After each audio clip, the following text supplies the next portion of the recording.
Salve, salve galera, tudo bem? Bora lá mais um pouquinho de direito administrativo. Hoje com poderes administrativos, tá bom?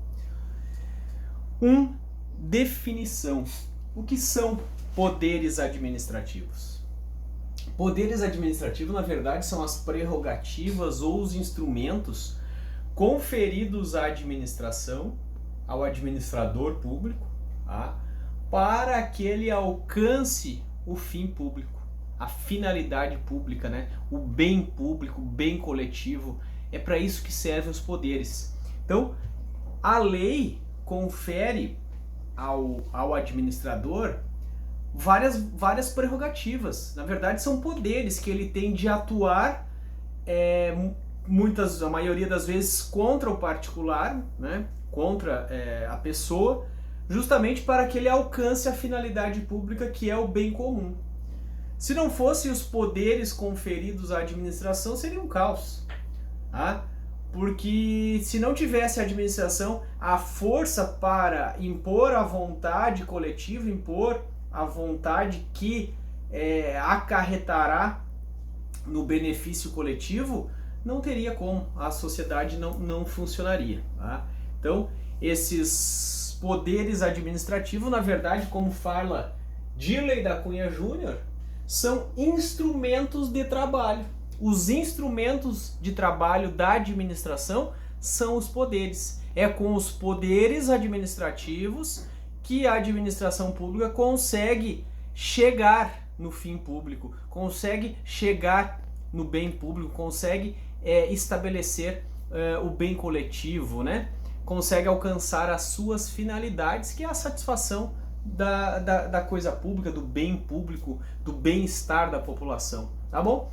Então, poderes da administração são as prerrogativas ou instrumentos colocados à disposição da administração para que ela alcance o interesse público. Não confundir poderes administrativos com poderes do Estado, né? Poderes do Estado são o legislativo, o executivo e o judiciário, né? Que por sua vez tem as funções de inovar a ordem jurídica, de administrar a coisa pública, né? E de solucionar conflitos. Os poderes da administração que eu estou falando aqui são esses instrumentos que estão à disposição principalmente do executivo, tá?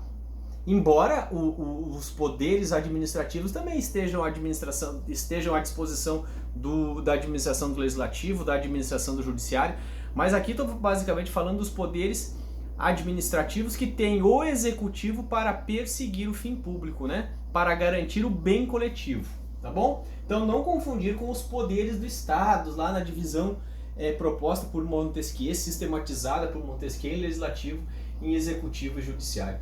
Características dos poderes administrativos. Primeiro deles, dever poder, tá?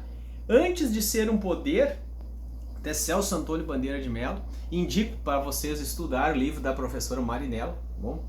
Mas Celso Antônio Bandeira de Mello também pode comprar o livro dele. Ele diz que mais os poderes administrativos mais são deveres do que poderes. Porque ocorrendo certas hipóteses, a administração não tem apenas o poder de agir, ela tem o dever de agir. Por exemplo, negativo de bafômetro.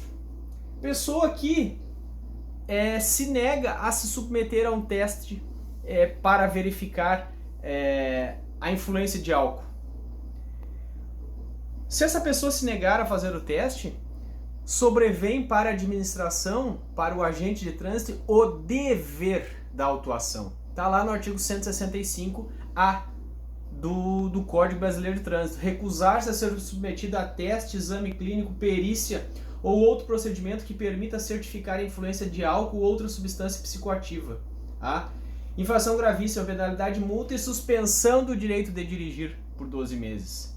E ainda recolhimento da habilitação e retenção do veículo. Essa é a penalidade. Então não adianta se o agente de trânsito verificar essa situação, se você se negar a fazer teste de bafômetro, ele tem o dever de agir e de impor essa penalidade do 165A do Código Brasileiro de Trânsito, tá? E não adianta, não tem aquele negócio ligar para um, ligar para fulano, é meu amigo, trabalha, não adianta nada disso. Porque tem o dever, o agente, se ele não fizer isso, ele vai estar incorrendo em crime e infração funcional. Se ele não fizer a atuação, na verdade, ele vai estar ele está incorrendo numa prevaricação, ele está praticando um crime. Então não adianta ligar para o amigo, pedir o que tem que fazer, não existe isso, tá? Porque o dever aqui, na verdade, nós vamos ver o poder aqui é vinculado, ele tem que agir conforme o que diz a lei. Bom? Dever, poder. Irrenunciabilidade. Não há possibilidade de renunciar do poder do instrumento conferido à administração. Imagine se o administrador começa a renunciar do seu dever, do seu poder, como eu falei no início, a sociedade vira um caos. Se parar de exigir que as pessoas cumpram a lei, né? Imagina permitir que as pessoas dirijam embriagadas, renunciando desse dever que tem de impor a multa de suspensão, tá?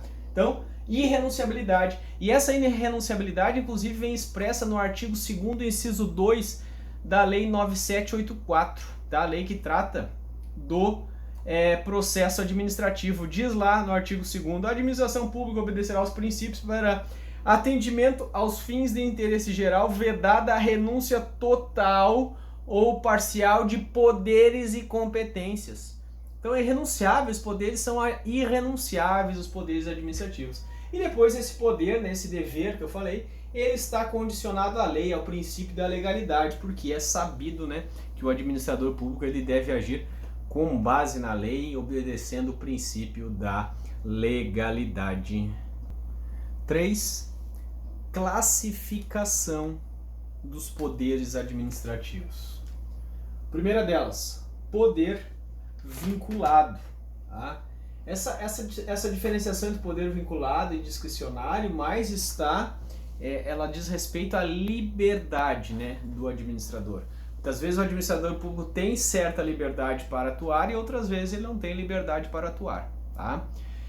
Quando ele não tem essa liberdade, quando a lei não confere para ele a liberdade, a exemplo do que eu recentemente falei, da negativa de teste de bafômetro, ali o agente público ele não tem liberdade, ele só tem uma possibilidade, é a autuação, vem a ser um poder vinculado, tá?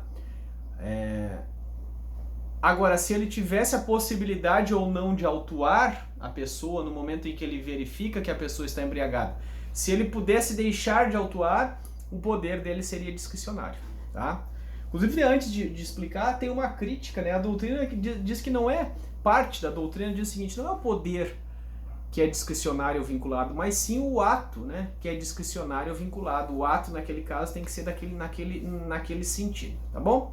Mas, de toda forma, tem a diferenciação entre poder vinculado e poder discricionário. O poder vinculado estabelece um único comportamento para o agente. Não tem como o agente fazer outra coisa, porque neste poder vinculado está ausente a conveniência e oportunidade. Não tem como verificar a oportunidade e conveniência. Verifica a pessoa que está dirigindo embriagada, não tem oportunidade e conveniência, só tem uma atuação, só tem uma forma de agir do agente público ali, é promover a atuação e adotar os procedimentos que a lei determina.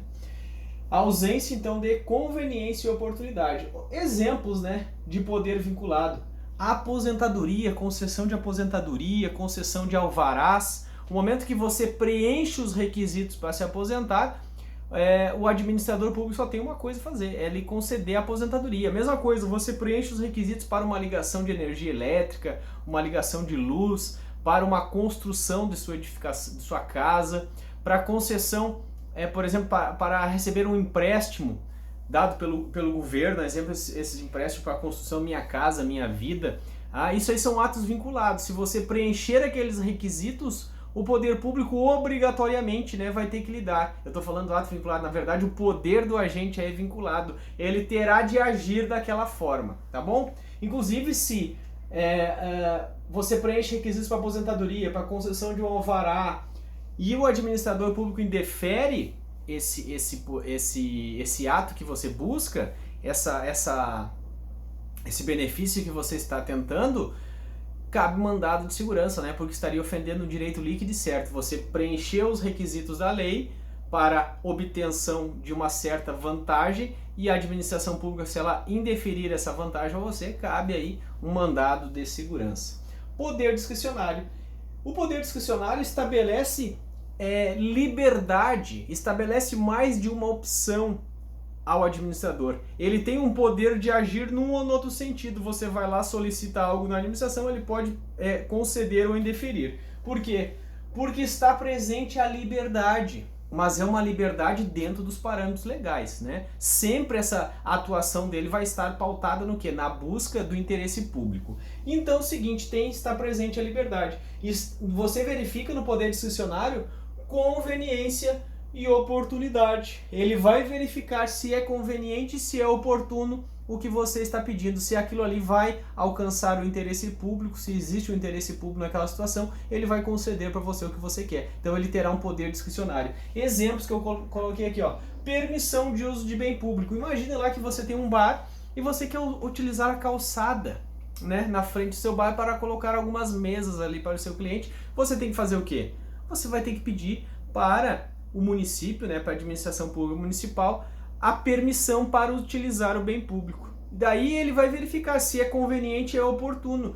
Ele não é obrigado a lhe conceder essa situação. Ele vai verificar dentro do poder discricionário dele se concede ou não. Mesma coisa, quer colocar uma banca de revista numa praça.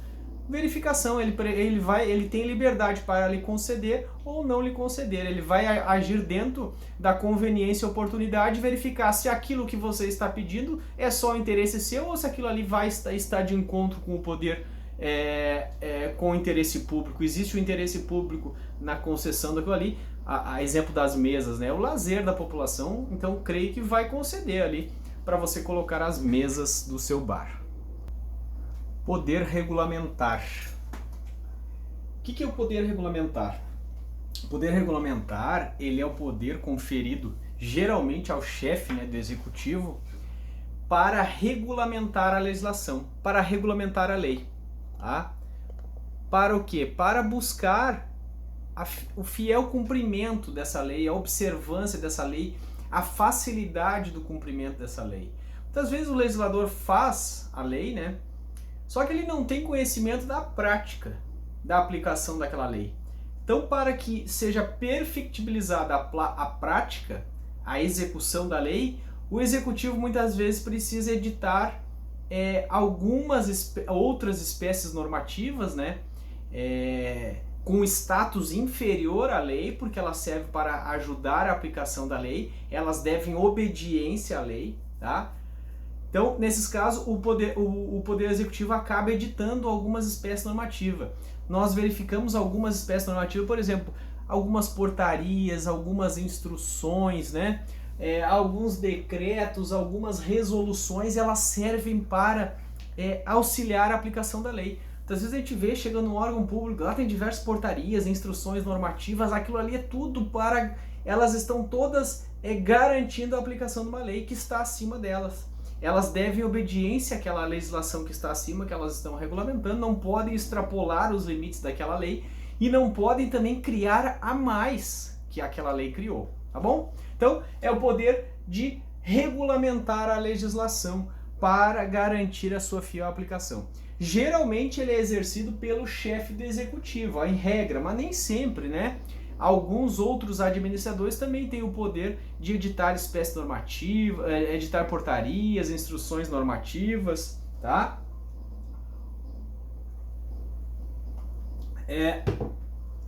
Eu trouxe um exemplo aqui, Estatuto do Desarmamento. O Estatuto do Desarmamento é uma lei, tá? Só que ele tem diversos regulamentos. Se você botar no Google lá, Estatuto do Desarmamento, Lei 10.826, ele tem diversos, por exemplo, Decreto 9.846, 845, 844, tem diversos regulamentos tratando sobre o Estatuto do Desarmamento. Explicando, por exemplo, o Estatuto do Desarmamento fala arma de uso restrito, mas o que vem a ser uma arma de uso restrito? Alguém vai ter que dizer, algum regulamento, alguma instrução, alguma portaria vai ter que dizer que é uma arma de uso restrito, tá? A questão também do procedimento para você tirar o porte, o posse, os documentos que precisa, isso tudo vem no regulamento, porque a lei não chegou a tanto. Ela disse que quem tem direito a porte, quem tem direito a posse, Agora, mais detalhes para que o cidadão consiga obter a posse e o porte, daí estão nos regulamentos, certo? A previsão do poder regulamentar está no artigo 84.4 da Constituição, que diz: cabe ao presidente da República, 84.4, sancionar, promulgar e fazer publicar as leis, bem como expedir decretos e regulamentos para a sua fiel execução. Então, artigo 84 da Constituição está previsto ali o poder regulamentar. Lembrando que, em regra, é o chefe do executivo, mas todo o administrador público, toda pessoa que está dentro da administração pública, ele vai acabar editando algumas portarias, né? Quando eu falo em administração pública, pode ser a administração do judiciário, a administração do legislativo, a administração do executivo. Eles podem ser que eles precisam editar alguns regulamentos para garantir a melhor aplicação da lei.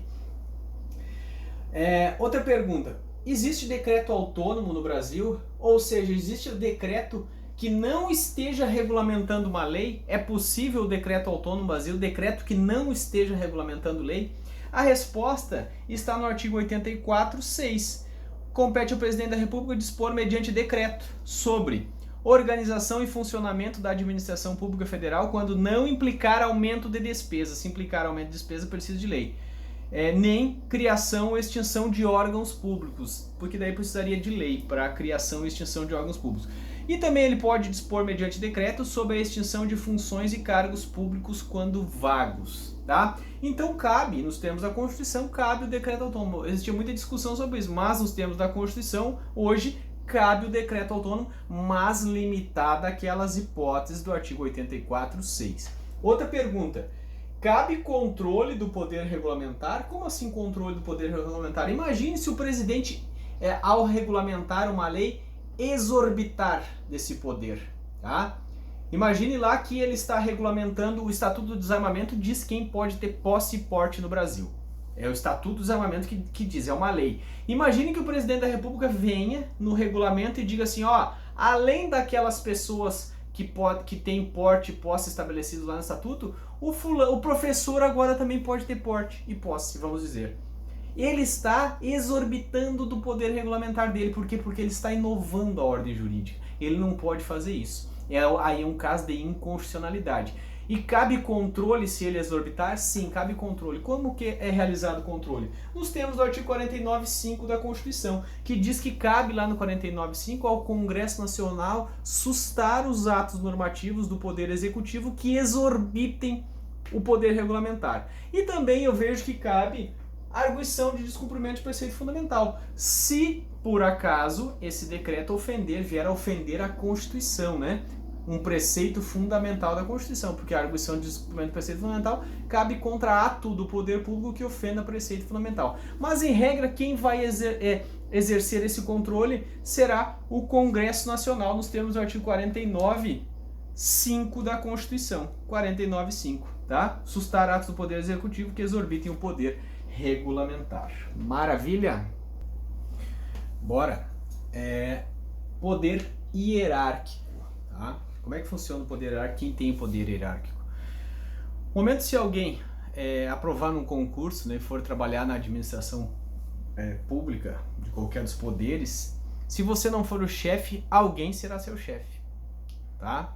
E esse alguém, ele terá uma hierarquia sobre você. A sua relação com o seu chefe, caso não seja o chefe, ela é pautada por uma relação vertical, de forma que o chefe é superior hierárquico ao chefiado, né, que é inferior hierárquico, ou seja, ele é subordinado, tá?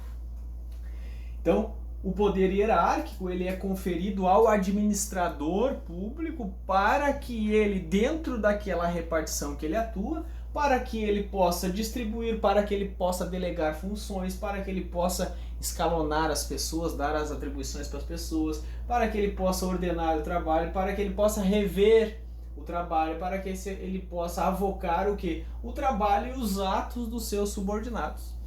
Ele pode, inclusive, não, isso pode deixar que eu faço, ele pode rever o que você fez, ele pode delegar algumas atribuições para você, que seriam dele, né? Tá certo que ele não vai poder, por exemplo, delegar para você uma atribuição de correição de um outro servidor. tá? Porque daí é algo exclusivo dele. Mas aquelas atribuições que não são exclusivas, ele pode inclusive delegar para os seus subordinados, tá? Então, o poder hierárquico justamente é esse, é o poder do administrador, daquele agente público que tem uma certa hierarquia dentro de uma repartição. Então, trabalhando em certa repartição, tem o chefe daquela repartição, ele é superior hierárquico àquelas pessoas que estão dentro da repartição. E esse poder hierárquico, ele gera o dever de obediência ao chefiado, tá? Ao servidor público que é chefiado, certo? É óbvio, né, que esse poder hierárquico ele gera aqui uma subordinação e um dever de obediência ao servidor que está sendo chefiado ali. Ele tem o dever de obediência ao seu chefe, ao seu superior hierárquico, mas é uma obediência dentro da lei, né? Ele não é obrigado a cumprir determinações ilegais, tá? Determinações legais, então, fogem desse poder hierárquico, dessa subordinação. Outra coisa, a administração indireta. Existe a hierarquia entre a administração direta e a indireta? Não existe hierarquia. No momento que é criada uma nova personalidade jurídica, essa pessoa que o criou, por exemplo, a União, ela não é superior hierárquico a essa nova administração que foi criada aqui, essa administração indireta. Tem o controle, mas não hierarquia. Então, se eu estou dizendo que não tem hierarquia, não tem subordinação, certo? Em decorrência do poder hierárquico, até para que o poder hierárquico tenha valia, para que o poder hierárquico seja observado, para que a hierarquia seja observada, esse poder hierárquico decorre dele o poder disciplinar. Se a hierarquia for descumprida, surge um outro poder, o poder disciplinar, que é o poder de punir. É o poder de punir aquele agente que está descumprindo essa hierarquia. Inclusive, a insubordinação grave pode gerar a demissão do serviço público, tá? Então, poder disciplinar, ele decorre do poder hierárquico, até para que o poder hierárquico se garanta, né? Uma garantia do poder hierárquico é o poder disciplinar. Caso descumprida a hierarquia, gera para o superior hierárquico um outro poder, o poder disciplinar, que é o poder de punir o administrado. O administrado não, o chefiado, porque olha só, eu já botei aqui, ó, não alcança particulares. O poder hierárquico, o poder disciplinar não alcança o particular. Isso aqui é dentro da administração pública, é o chefe com os demais servidores, ele tem o poder disciplinar. O particular, que não tem nada a ver, ele não sofre poder disciplinar nem poder hierárquico dentro da administração. O particular é a pessoa que está fora da administração, tá? Poder de punir, poder disciplinar, poder de punir os seus subordinados. Ele é um poder vinculado. O momento que aquele servidor público pratica uma infração funcional, por exemplo, servidores públicos da União, Lei 8.112, pratica uma infração funcional, é dever do chefe, né? É dever do superior hierárquico impor a penalidade. Óbvio que depois de um processo administrativo, garantido contraditório, ampla defesa desse servidor, ele vai impor uma punição. Se ele não impuser essa punição, inclusive, ele está praticando uma infração, né? Infração administrativa, uma infração penal, tá? Um crime. Olha só, punição penal. O servidor público praticou uma infração funcional. Essa infração funcional pode também acarretar numa punição penal? Sim, e as esferas são independentes. Uma conduta do servidor público pode gerar uma infração funcional, uma infração administrativa e uma infração penal. Lembrando que o quê? A absolvição no âmbito penal, que reconheça a inexistência do fato ou a negativa de autoria, ela se comunica, né, para o âmbito administrativo. Inexistência do fato e negativa e ausência de autoria. Vai se comunicar. Se for reconhecido no âmbito penal que o fato não ocorreu ou que ele não é o autor, isso vai se comunicar para a punição aqui no âmbito administrativo. Outra coisa, controle judicial. Cabe, por exemplo, o servidor público foi demitido, ou seja, foi exercido o poder disciplinar e acarretou na demissão do servidor público. Pode levar isso ao Poder Judiciário, rever dentro do Poder Judiciário? Sim, pode rever dentro do Poder Judiciário. Para fazer o quê? Para rever de que sentido? Rever ali se foi obedecida a legalidade dentro desse processo administrativo. Por exemplo, se foi obedecido contraditório, ampla defesa, se o servidor público teve acesso, né, ao processo, pôde se defender, se ele foi devidamente intimado para participar daquele processo, enfim, se a pena foi a prevista em lei, tá? Então cabe a revisão do poder disciplinar pelo Poder Judiciário. Maravilha? Ora então, poder de polícia. Poder de polícia. Polícia administrativa, tá? O que é o poder de polícia?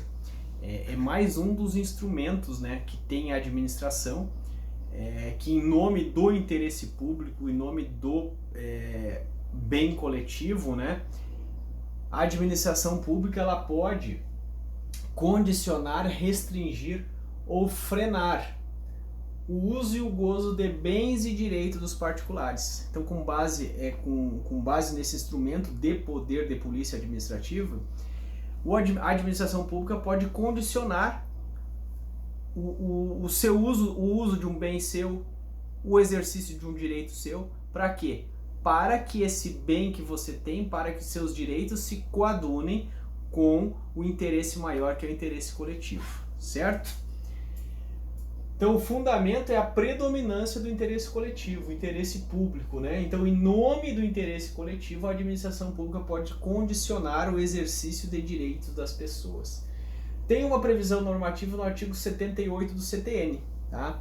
Que diz lá: considera-se poder de polícia a atividade da administração pública que, limitando ou disciplinando direito, interesse ou liberdade, regula a prática de ato ou abstenção de fato, em razão de interesse público, concernente à segurança, à higiene, à ordem, aos costumes, à disciplina da produção e do mercado, ao exercício de atividades econômicas dependentes de concessão ou autorização do poder público, à tranquilidade pública, ao respeito à propriedade e aos direitos individuais ou coletivos. Por que está no CTN? Porque existe uma taxa, né? O poder público cobra uma taxa pelo exercício do poder de polícia, por exemplo, pelo exercício de fiscalização de estabelecimentos comerciais. Alguns exemplos aqui, ó: fiscalizações edilícias, fiscalizações ambientais, sanitárias, fiscalização de trânsito. Fiscalização edilícia, sim, imagine que a lei do município ela exija recuo nas calçadas, né? Tem que ter o passeio público, tem que ter o recuo. Ela estabelece o limite máximo que você pode construir e ela vai fiscalizar as suas obras, né? Fiscalização edilícia. E ela vai te cobrar uma taxa pelo exercício de poder de polícia de fiscalização, a taxa é essa do exercício de polícia administrativa. Mesma coisa, meio ambiente, vai verificar, tem diversos órgãos ambientais que fazem essa fiscalização para ver se não está ocorrendo danos ao meio ambiente. Uma pergunta aqui: pode o poder de polícia ser delegado ao particular, repassado para o particular exercer a fiscalização sobre o outro particular? Não pode o particular exercer poder sobre o outro particular, tá? É impossível. Inclusive tem decisão do Supremo Tribunal Federal dizendo que aqueles órgãos de classe que nós falamos semana passada, das autarquias profissionais, a exemplo da OAB, CREA, por eles exercerem poder de polícia sobre os seus associados, sobre as pessoas que exercem aquela profissão, inclusive cobrando anuidade, eles não podem ser pessoas jurídicas de direito privado, eles precisam ser pessoas jurídicas de direito público. Justamente por quê? Porque eles exercem poder de polícia sobre os seus associados, ali, sobre aquelas pessoas que desenvolvem aquela profissão. Controle pelo judiciário do poder de polícia. É cabível o controle pelo judiciário? Sim, já fala, o princípio da inafastabilidade da jurisdição. Toda atuação da administração pública com base nesse instrumento poder de polícia, se você discordar dessa atuação, você pode levar essa atuação ao poder judiciário para verificar se foi observada a legalidade nessa atuação, se foi garantidos todos os seus direitos nessa atuação, tá bom? Outra coisa, atributos do poder de polícia. São 3 os atributos: discricionariedade, autoexecutoriedade e coercibilidade. Um detalhezinho na discricionariedade, tá? Há uma crítica dizendo que o poder de polícia não é discricionário, a fiscalização verificou um descumprimento da lei e tem que atuar. A discricionariedade estaria no legislador em estabelecer as condutas. O legislador tem discricionariedade em estabelecer a forma de atuação do poder de polícia. Mas no momento que o agente da administração pública verificar situações que ofendam o interesse público e existindo lei determinando punições, autuações, ele deve agir, tá? Outra coisa, executoriedade. A executoriedade é dividida em exigibilidade e executoriedade. Autoexecutoriedade, na realidade, do atributo é dividido em exigibilidade e executoriedade. Exigibilidade é o quê? Imagine que a administração pública verifique uma atuação irregular, uma atuação que ofenda o interesse público, ele vai lá e impõe uma multa. E ele já pode te cobrar essa multa, tá? Ele, então, a atuação do poder de polícia é exigível, ele tem exigibilidade. Agora, é diferente a executoriedade. Muitas vezes ele não tem executoriedade. Nesse caso que eu falei, impõe a multa. Mas se você não paga a multa, o que ele vai fazer? Ele não tem o poder, a administração pública não tem como lá entrar na sua casa e pegar um bem para satisfazer essa multa que você deve. Não. Então ela tem que recorrer ao Poder Judiciário para alcançar a executoriedade, né, do seu ato. Então, ela tem autoexecutoriedade, só que a autoexecutoriedade, esse atributo é dividido em exigibilidade e executoriedade. Outra coisa, coercibilidade. As atuações do poder de polícia são obrigatórias, queira você aceite ou não. É coercível, né? É a atuação ali, no momento que impõe multa, limita, impede que o seu restaurante abra, impede que você construa até certo andar, não adianta você, obrigatoriamente você tem que aceitar essa atuação. Para você não aceitar, só se você levar essa manifestação de polícia administrativa ao Poder Judiciário e daí sim rever esse ato com base na legalidade e tudo mais, tá bom? Para liquidar a fatura, diferença entre polícia administrativa e polícia de segurança pública. A polícia administrativa, ela atua ali para verificação do quê? Das condutas das pessoas, no exercício do direito, nos bens das pessoas, no uso, no gozo dos bens das pessoas, para quê? Para verificar se esse uso que você está fazendo sobre o seu bem, ele está de acordo com o interesse público, tá? Ele não busca evitar crimes, a polícia administrativa não busca evitar a prática de crimes, não busca garantir a ordem pública, não investiga crime. Essa questão de garantir a ordem pública para impedir a prática de crimes e investigar crimes cometidos é função de polícia de segurança pública, polícia civil, polícia federal, polícia militar, tá? A polícia administrativa não, ela é a polícia que vai condicionar as suas atividades para buscar, né, a garantia do interesse público. Maravilha, pessoal? Aquele abraço!